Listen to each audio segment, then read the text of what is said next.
Hey everyone, it's Dr. Helen here. So for this episode of my video or blog, I thought I'd talk about why doTerra. Why did I choose essential oils and why did I choose doTerra? Because it's something that comes up quite a lot and people wonder. And so I thought I'd give you a bit more of the background of the whole process that it took really several years for me to arrive at this point. So I'm Dr. Helen and I'm an A&E doctor and an advocate for integrative wellness, as well as an animal aromatherapy specialist. I love to use essential oils to support the health and well-being of myself and my pets and help educate people to do the same for their family, whether that's human or animal. So if you like what you're listening to, please hit the subscribe button or follow so I can carry on creating more content. And let me know in the comments what you want to know about. Now, would you like to get essential oils into your life? Why not book in for a free chat with me or come to one of my classes to find out how oils can support you? Or maybe you've got oils but don't know how to use them best for either your health or that of your pets. Well, that's okay, because I can help you with that too, as I do general overviews and full consultations depending on your needs. So drop me a message and we can chat about what the best option is for you. So essential oils. So I actually started using essential oils about, goodness me, probably quite a few years ago. But I didn't really know that much about it. I wanted to actually make my own skincare, because I was buying some really high quality products that were natural. But I wasn't really happy with what was going on with my skin. They were super expensive. And then the company sold out and were taken over by another company who experimented on animals. So it just didn't fit with me at all. So I started looking into how to make my own. And so I needed to get some essential oils to put into my little concoctions. And I remember posting on Facebook, and in actual fact, it was the anniversary of that post. I think it was about last weekend, weirdly, but I posted on Facebook saying, oh, I want to use some essential oils for my skin, and who can advise me, because I just don't know what to choose, what oils to choose, because I'd looked on Amazon, because obviously that's where you look, and there was just this huge array of prices and things, and I was like, I just didn't know. And what's weird is I've actually got a lot of friends on my Facebook who do a lot with essential oils, and nobody gave me any information. And so I was like, I don't know what to do. So I started trying to research it, and I thought, well, I'll get something that's sort of middle of the road in price, because there wasn't really any clarity. So started using these products, and then obviously these oils, and then started making my own products. And then as time's gone on, I've learnt more and more, and then I started getting into thinking about using essential oils for my pets, and became again more concerned, because I have quite a low tox household ever since my beautiful dog Toffee back in maybe 2005 started having allergies. So I've always been really careful and mindful what I use around the home. So obviously essential oils are very concentrated, so I wanted to be really careful that I wasn't using anything that could have come from a plant that had where pesticides had been used and things like that. Now, around that time as well, I was getting a little bit disillusioned with medicine. So in medicine, we are very reactive. And I love my job. I love working as an emergency medicine doctor, but it's reactive. And I really wanted to do something which was preventative as well. And I'd really started to get into nutrition and look at some other healing modalities as well. But there were a number of drawbacks, because not least, online stuff wasn't as sort of prevalent then, because obviously it all blew up, didn't it, with COVID. But I started to look at different things I could do, and I was very into biofield tuning, which is an energy healing modality with tuning forks. But I don't have a room in my house that I could have people to for therapies. I definitely didn't want to do it mobile, because it just wasn't going to be cost effective for me.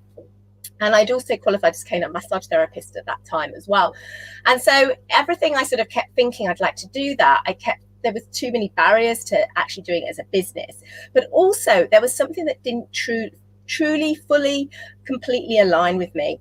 And when I started hearing about using essential oils with pets, I was actually at a conference, and there were two speakers there talking about essential oils with pets. And I literally was like a light bulb moment went off in my head. And I was like, oh my goodness, this is what I want to do. And I just absolutely, because all the science, the chemistry, it all just resonated with what I feel very strongly about, work in medicine. Now, as I looked around and I was learning more about what oils I could use for my pets and looking at the, different how to do this as a business, there was still a number of barriers. Now, the first one is, quite frankly, I was skint.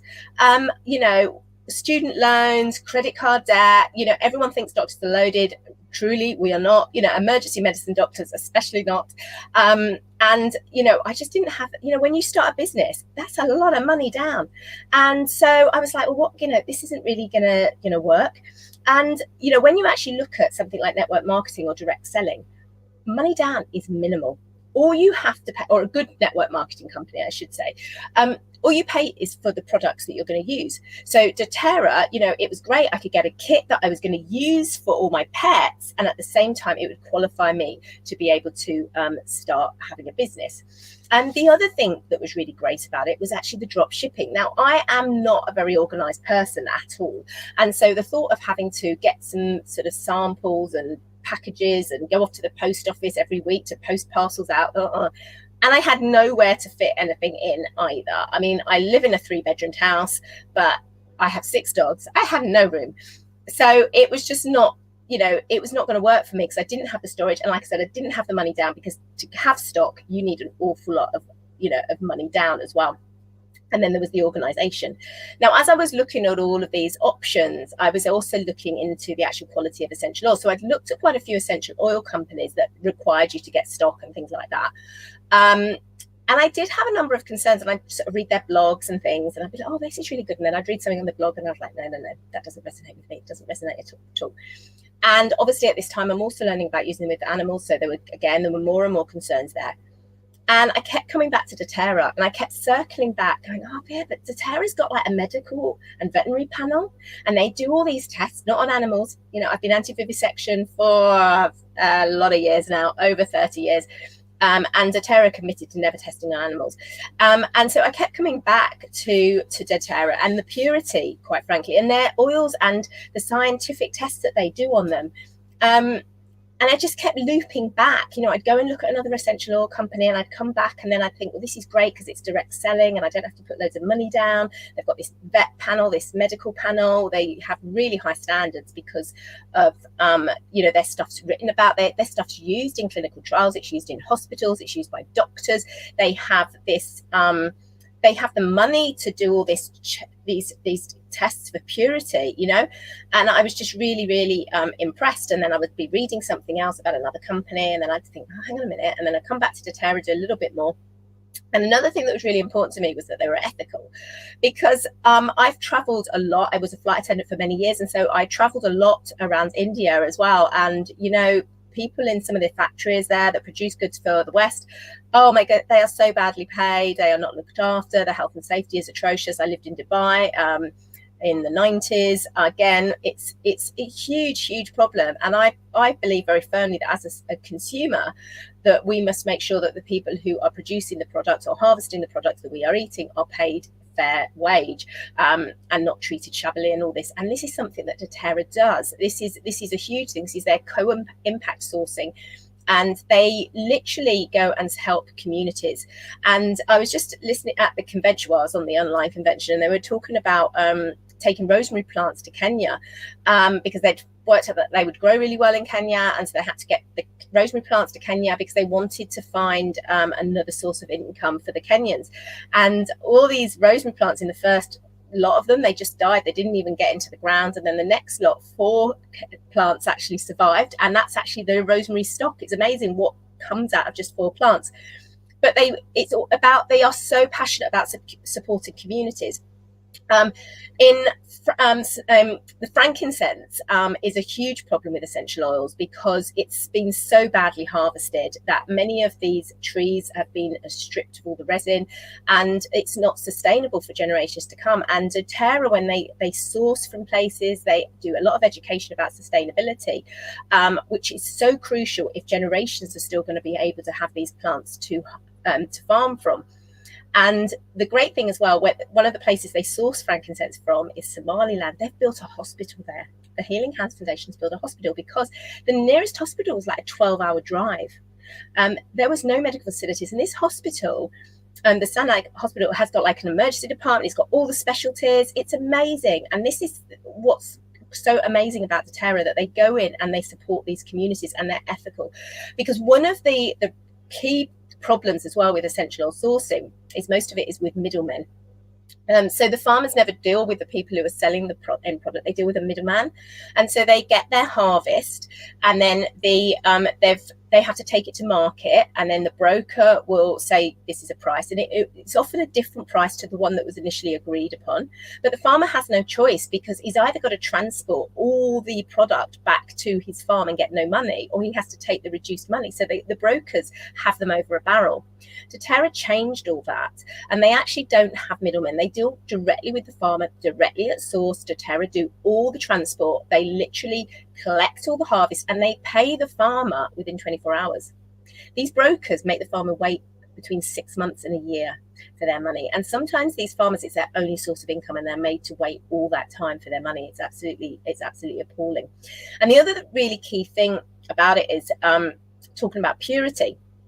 Is 75%, independent sources have found out that about 75% of essential oils are actually adulterated in some way. So that might be with contamination, it might be with dilution, there can be pesticides. There's so many different ways they can be contaminated. And obviously you're using that product and then, having that on your skin and inhaling it, particularly because there's no standard. So an oil can be labeled 100% pure, but it actually could just be 10% pure, because there's no standard, there's no regulations. And 70% of this adulteration actually happens with those middlemen, with the brokers. It's really bad. About 10% of adulteration happens at the distillation facilities, and then another 10% happens with the distributors, so the people are actually selling the end product.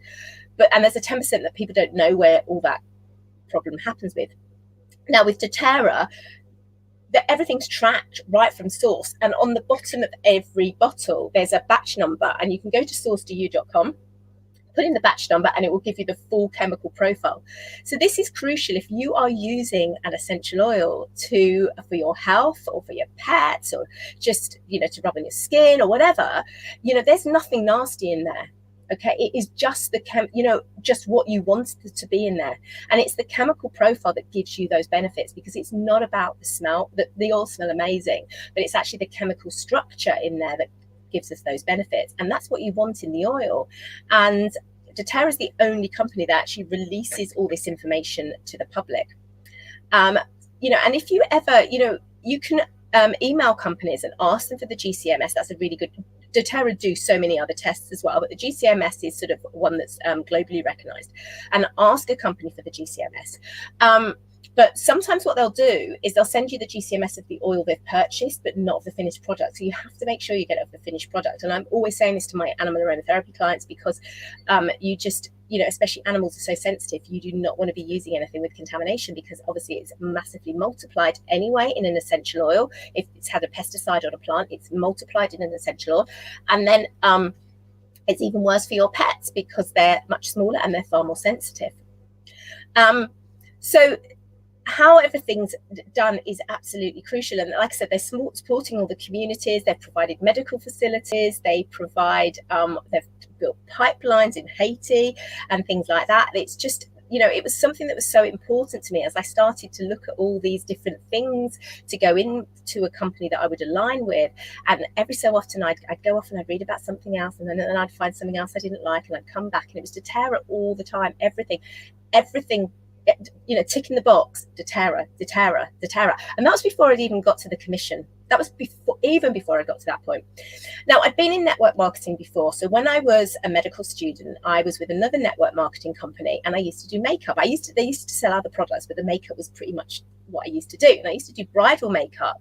And I used to do actually makeup for the local transsexual and transgender community. And it was lovely. And I made so many beautiful friends there, and did this for quite a few years. But my heart and soul wasn't really into network marketing then. And I was doing my medical exams and things like that. So I didn't really carry on. But I already had an idea of how it worked. Now, the problem with a lot of commission structures is the people on the bottom don't get much commission, and as you get up, you get more commission. And that was certainly the case with the network marketing company I was with initially. And I made my money up really by what I charged to do makeups for brides, and at the local transgender transsexual club, and like little other things I'd do there as well. So I'd make my money up that way.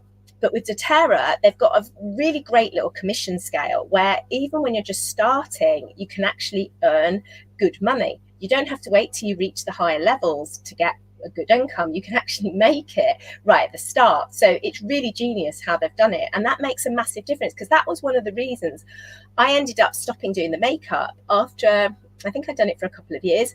It just wasn't bringing me in enough money. And I actually went to work, even with the consultations that I did for the makeup, I just really wasn't making enough money for the amount of time I was actually putting in. And I was working at B&Q at the time, and B&Q minimum wage job actually ended up paying me more money for the time I put in. And so doTerra is not like that at all. So when I I came back, so I knew how, network marketing went, and then I looked at the commission, and it was just every single box was ticked. Every single box. And I kept going away because I kept thinking, well, do I want to get into network marketing again? I don't know. Every single box was ticked. And so I decided to go into it, and I've never regretted it. I've never regretted it. I started my business about 4 or 5 months before lockdown. And, obviously that was such a difficult time for everyone. But my business did really well, because what I actually wanted to do was have a business online. It worked out perfectly. And there's so many brilliant opportunities. And I've made such amazing friends. I work with some brilliant healthcare professionals with the oil medics. We do lots of little events together.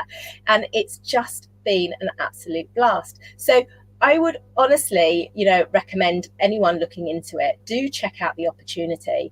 If you want to see about aligning with me and have me mentor you and join my team, come and have a chat. You don't have to commit to anything, but just come and have a chat. Find out all the information. That's the key. It actually took me nearly a year from first hearing about doTerra to actually signing up. And I looked and I looked and I did my research. Ask questions, find out more, see if it aligns with you. It's not an opportunity for everyone. Not everyone wants to have a business like this. Not everyone can be self-motivated. Everyone is different in what they're passionate about. But if you think this is a fit with you, then do let me know. And you don't need to know anything about essential oils. When I first started, I knew nothing. And I remember doing my first pet class. I really researched it because I knew the oils that I was using for my dogs. And I had my little book. And it was actually somewhere, it was actually at a venue, and I sat with my book on my lap and I read.